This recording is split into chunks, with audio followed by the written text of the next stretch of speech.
Hello, and welcome back to another episode of You First. That's right, it's all things you. Self-care, mental well-being, personal empowerment, and development. That's what happens over here because this is your safe space where it gets to be about you. This is the one program that you can turn on at the beginning and the end of your day, or even check us out even on replay, where you know you can come in and hear something that's going to help you build and be a better you. I'm excited because we had to have her back. We had to keep her tuned in and locked in. This psychotherapist, Miss Ashlee Washington, she has over 2 decades in the mental health field, helping women. Yeah, and I'm pretty sure she didn't talk to some brothers too, helping us to be better about the way we operate in our life, understanding that it is important for us to make ourselves a priority, knowing what it looks and feel like working with some of the ladies who are getting a little bit more seasoned in their 40s and even in their 50s, and what that looks like when we have to re-identify or identify where we are right now in our life. We've been previously even talking about things that trigger us, stuff that the body might remember that we don't even realize that it has been stored up in us. And it's those things that send us down rabbit holes where we need to be better about who we are and what we do. One of the things that I get to say in this space is that do something today that your future self will thank you for. And I am grateful to be able to have people, experts like Miss Ashlee Washington that comes in and help us to get ourselves together, or remind us that you are amazing and you are here for a reason and for a purpose, so that we need to be walking out our lives and our destinies as so. So without further ado, I want you to help me welcome Miss Ashlee back to the platform. Welcome back, Ashlee. Hi, thanks for having me again. Yes, I love the conversation that we've been having, and I want to go more into when we think about over functioning, whether you are a lay person, a mom, right, or even a person that's in C-suite. We know in the previous episode, so make sure you're checking out that part 1.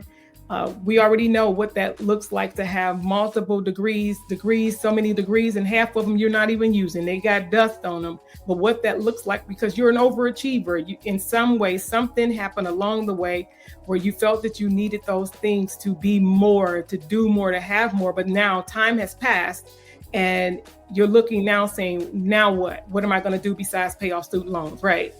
And so I want to go into that over functioning. Talk to us about that. How do people even know that they're doing it?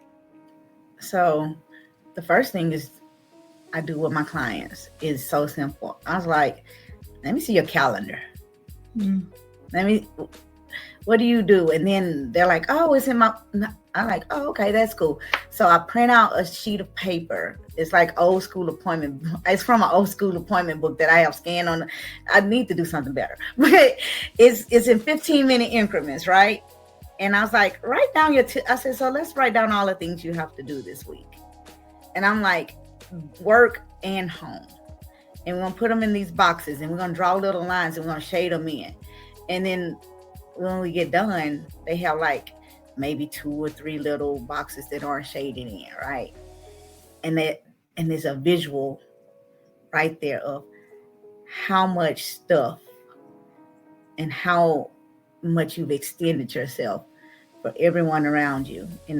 But I always tell them, if it's something that's really for you, that's taking care of you, leave it blank. And they realize it's not many blanks on there and it's not much for me that I've done. So I give them a visual cue of I'm doing too much, and not in a good way. I'm being productive. I'm being busy, but I'm not prioritizing myself. I am caught up, my identity is wrapped up in all of the things that I'm for everybody else, but not for me. Whether it is, like you say, mom or wife or sister or daughter or C-suite executive or entrepreneur, it's always caught up in what I'm doing for the outside world, and it's never what you're doing for yourself. And a lot of that comes from, just being told that you got to do more. I want you to be better than the rest. And I'm be honest, I work with mostly Black women, right? So just not being the quintessential beauty, or being the quintessential academic. People tell you you're not smart, and or that you worked hard to get, I got straight A's, but I still didn't get the award, right? Or I worked overtime, but I didn't get the promotion. Maybe if I had done just a little bit more, maybe if I did this, it's out. Their self-worth gets tied back into these accolades, and it's just a vicious cycle, right? I work hard, I know I'm smart, but then I don't get the promotion or the job or the opportunity for whatever reason. Then I just start internalizing it, and then making it, be who I am, and just tying it back to my worth. And then, it just keeps going and going. It's just a vicious cycle. Wow. Yeah. That about sounds right. That about sums it up for a lot of people. So how do you tell a person if a person needed to start, because you've been known to be called like a truth teller, right? A boundary builder. And when we think about building boundaries, right? Because that's not always easy for people who are people pleasers. That's not always easy for people who feel that, right, like you just said, everything that they do is tied into and connected to someone else.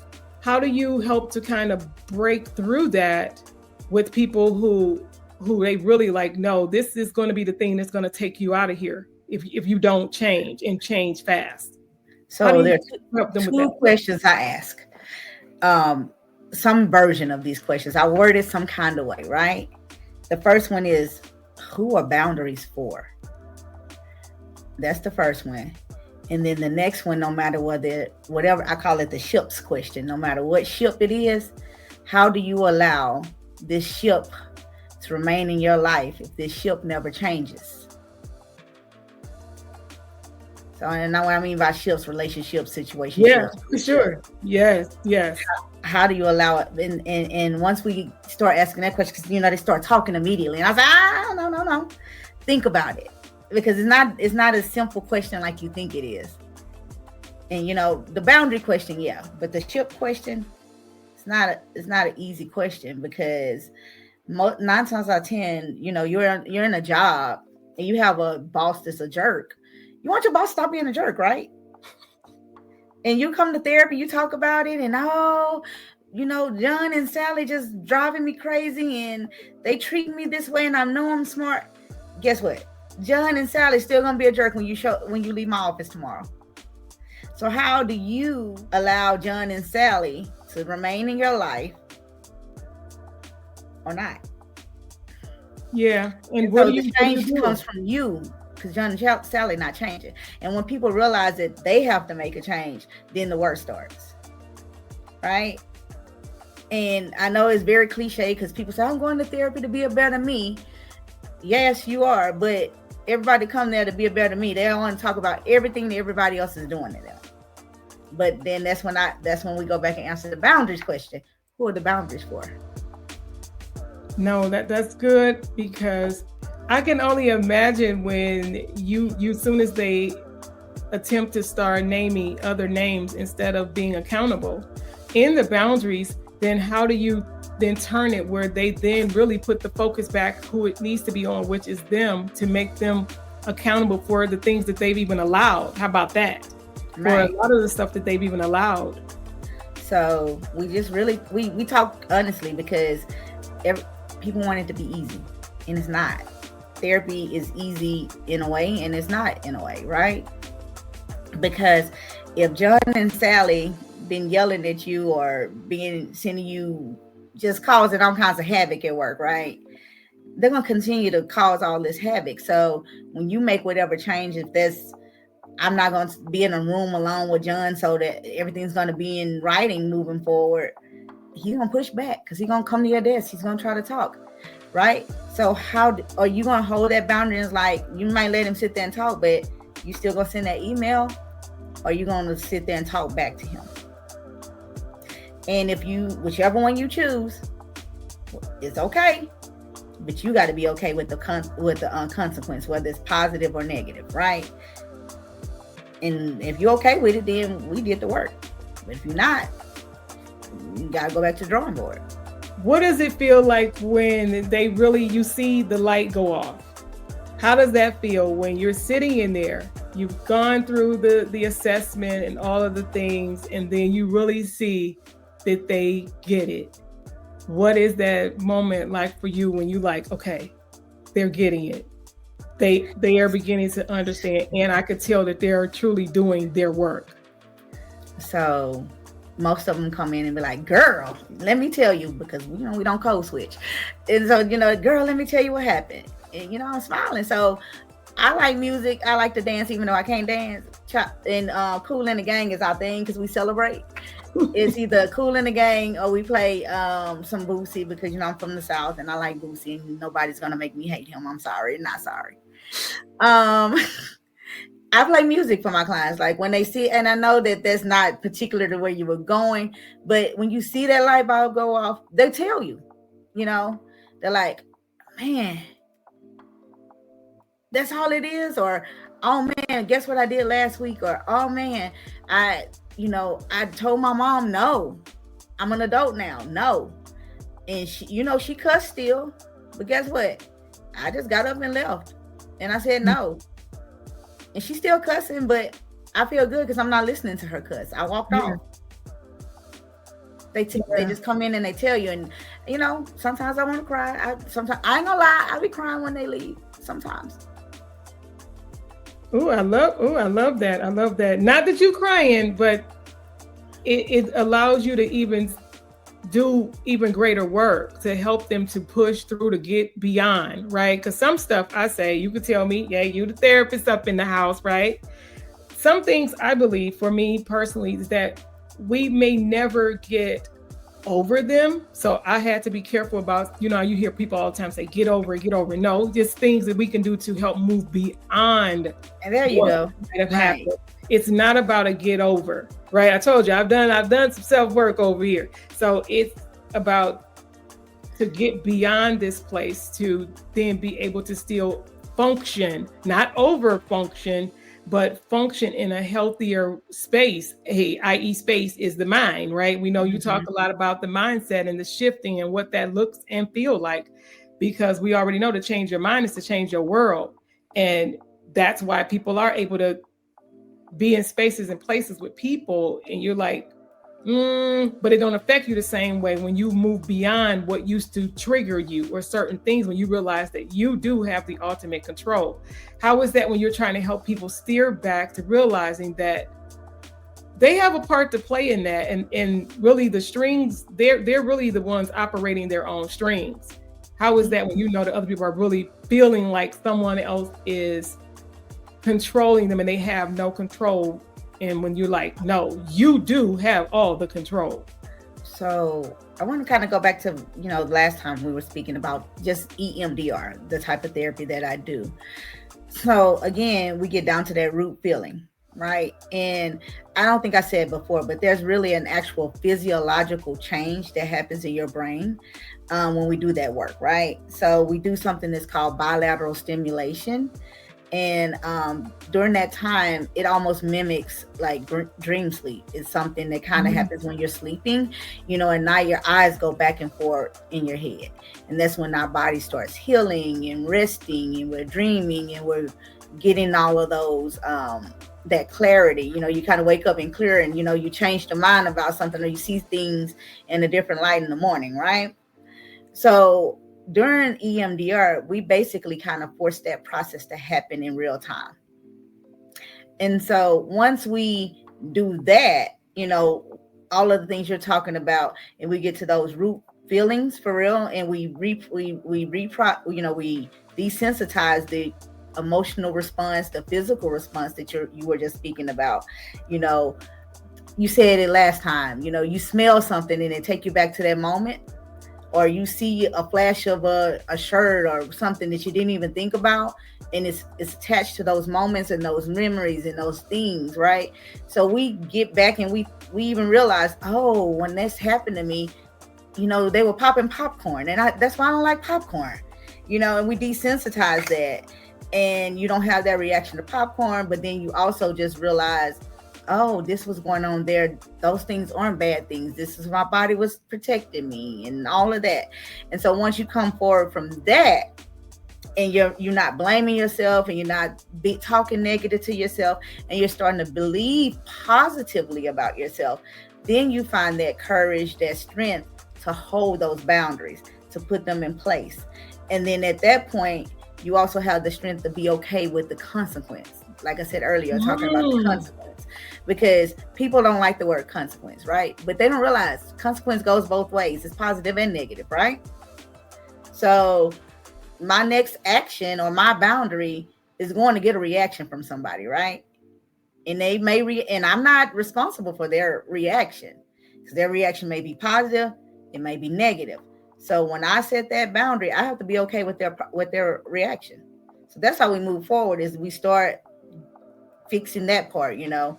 I don't want to say fix. I hate that word in therapy, because we're not fixing. We're working through. So we work through those negative thoughts, those negative connotations and that type of thing. Once we get beyond that and start kind of building that confidence and that strength in that way, then the rest of it is easy. It's just, okay, I'm okay with you being mad at me because I choose me. Exactly. Look, that part. Look, I'll say it for y'all. That part. It's because we really do. I often tell the story of, because I'm a mom of 3, having 2 older children, as well as I still have a school ager. I still have one that's still in high school. And when I was going through my self-discovery journey at a time when it was kind of like, I tell people, by choice or by force. By choice or by force, you are going to have to deal with you.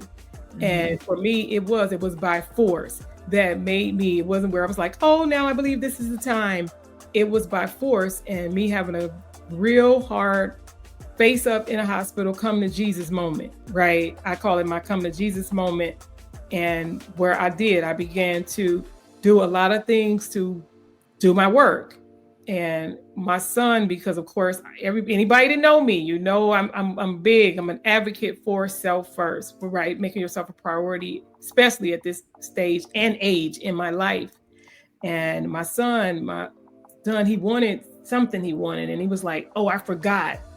You're self first thing. I said, actually, you're correct. Thank you for recognizing that. But of course, he wasn't happy about it. But it's kind of like, without doing a PSA, you really do have to make people understand that you are choosing this, and be okay to lose some people. So what do you say to people who they're like, but I don't want to lose this relationship? I already know when I went through my process, it definitely shook some stuff. It definitely flipped some stuff upside down, because of course, when we've allowed people to cross boundaries, and we've done it to ourselves, I'll say that it's not always other people. It's us not adhering to our own boundaries within ourselves.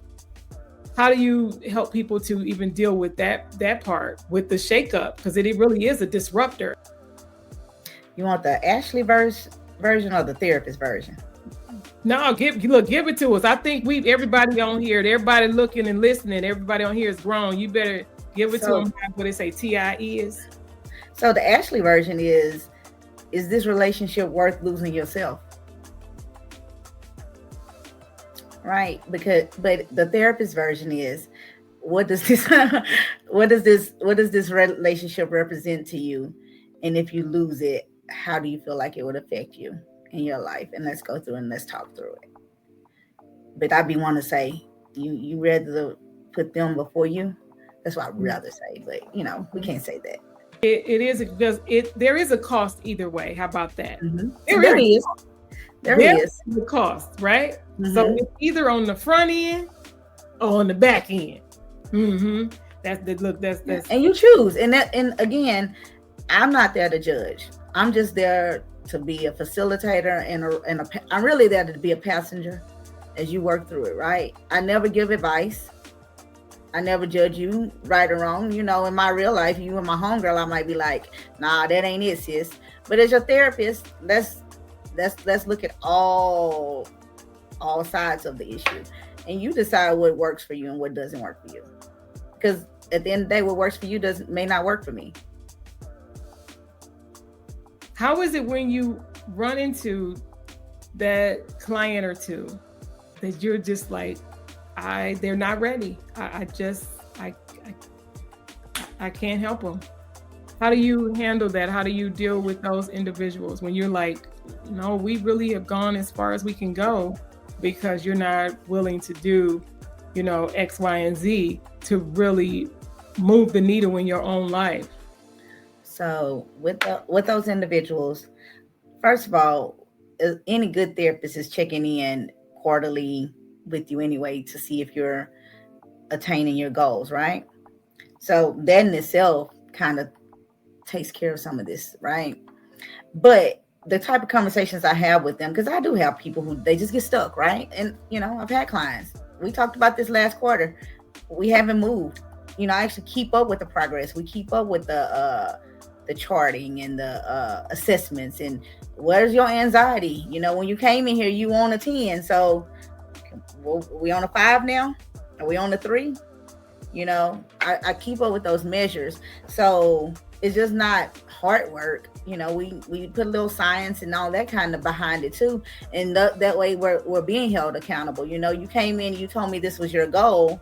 We put these objectives in place for you to be able to obtain them.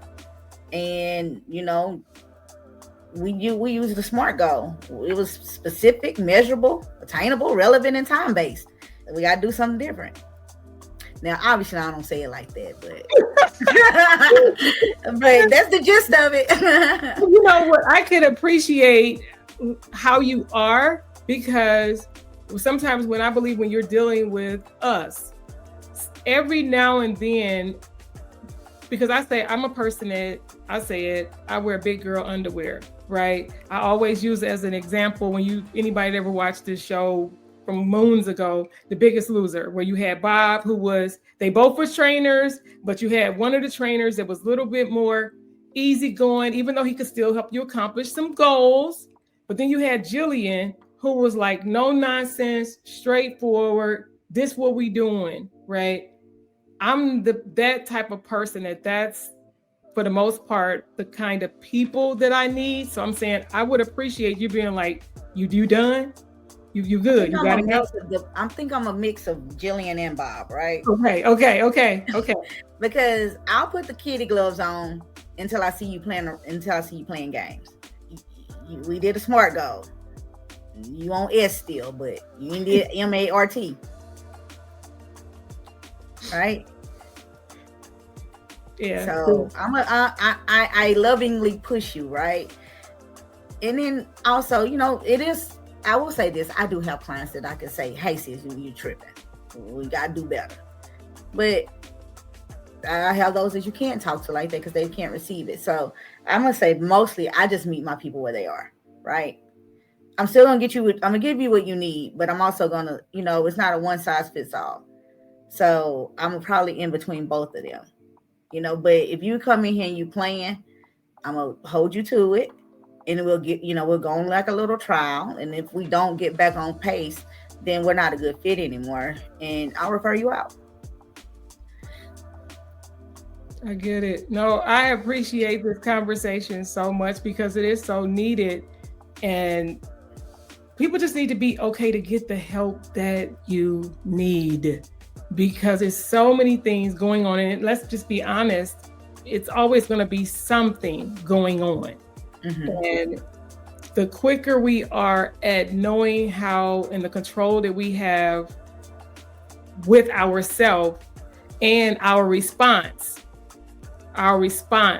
to things, I believe will help us be better individuals. I want you just to speak to our viewers today and just leave them with a thought that can help them, even if after watching, they can go about their way. Because I know you said about just start by being kind, saying nice things. And actually, I'll say nice things and be kind and mean it, right? Not just to say it, because I know some things we have to act as if, right? It is you have to say it, one, because we have to do the whole retraining and rewiring of our brain. I get all of that. But just in case there is somebody who is looking and listening and they're like, I hear all of that. That's nice. But I'm stuck.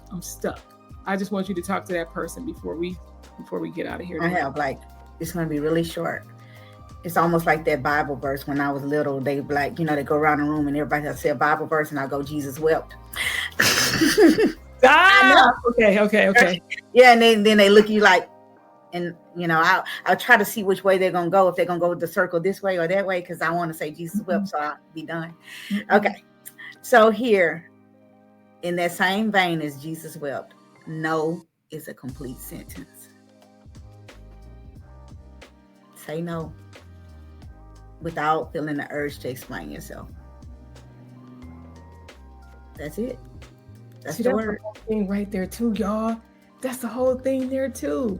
The feeling of wanting to explain, right? And even recognizing or asking the question, where is that coming from? That's a whole nother something, just talking about the no and the reason behind why we feel like we have to explain.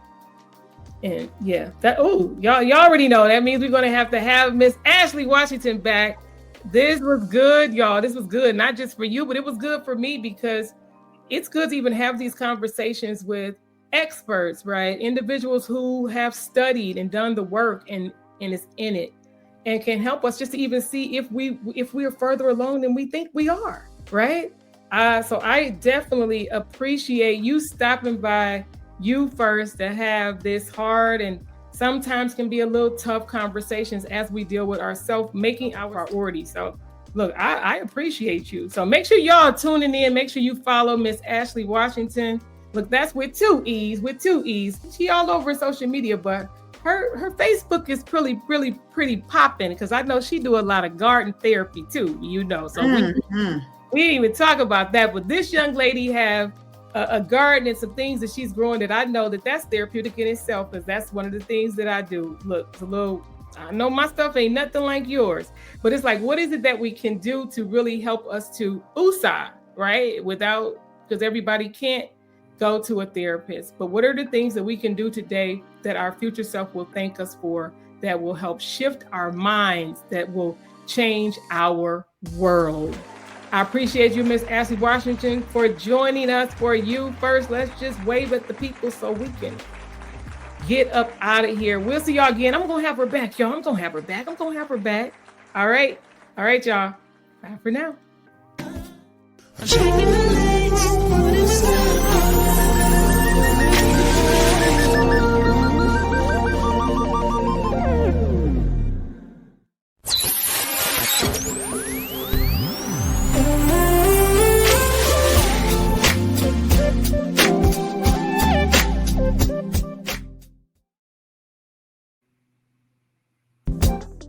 This episode is brought to you by Kennedy Media and Entertainment, your premier video productions and digital visibility partner.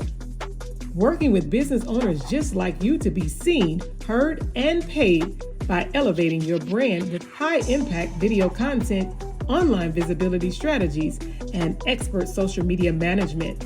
Ready to stand out in your industry, on and off camera? Contact Kennedy Media today, and let's turn your message into a movement. Because visibility isn't optional, it's essential.